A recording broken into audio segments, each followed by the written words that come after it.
Now, I seen a report that surfaced that said Frank Vogel got fired because he didn't know how to integrate Russell Westbrook into the offense.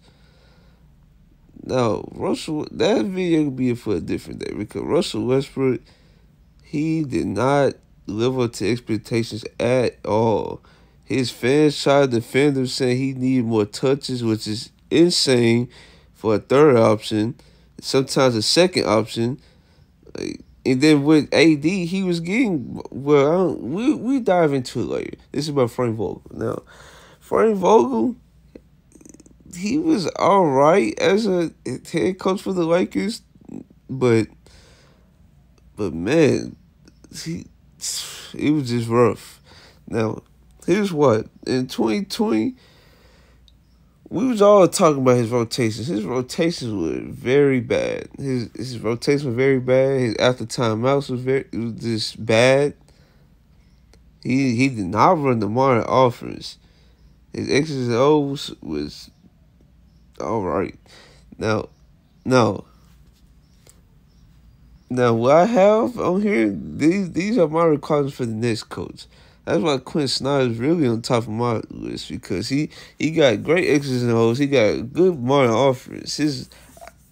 I really don't watch Utah Jazz games like that, but I know he make adjustments for sure. From the playoff games I saw, he do make adjustments. His rotations, I'm not very caught up on it, but they was a successful team throughout his tenure though. So yeah, that's all I gotta say. His after timeout plays is one of the best and probably the best in the game.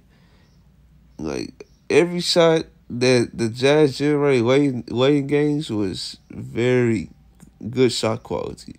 Now I'm been diving into the real reason why Frank Vogel got fired because that Russell Westbrook rumor was just completely false, and also in the locker room they said he wasn't really good in the locker room. Like that he was losing his players. Now, too, this is what we're about to touch on right now.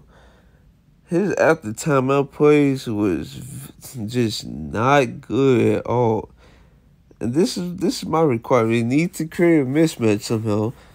It needs to have some type of misdirection handout, like, and also in the third point, it can't be stagnant. Like, if you have just straight isolation, no movement, you're destined to fail. If you have no handoff or no type of action that set up the person for ISO, that is not going to work. Then you're definitely not gonna have nothing if you can't create a mismatch. Now I'm gonna show you a couple examples of what I'm talking about. Now look what happens. I don't understand this play.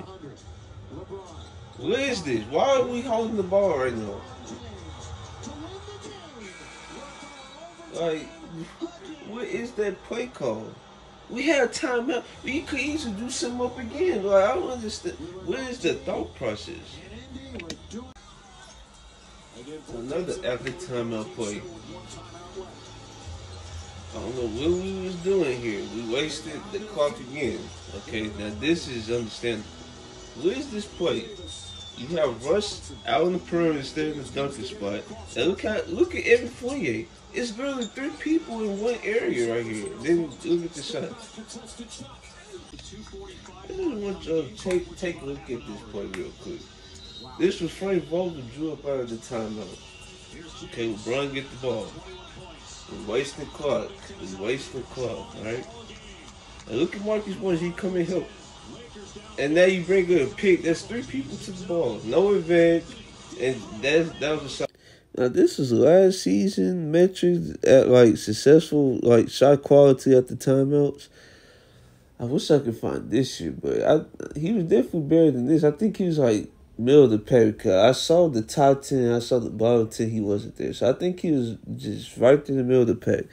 It still wasn't good enough in clutch situations to be a successful team. So that's why it was time to move on. And the Lakers felt like that since the all season last season because they didn't even give him a good extension. And I hope he get a coaching job or some type of assistant coaching job next year. But it was definitely time to move on. And I would like to say thank you guys for tuning in, and I'm out.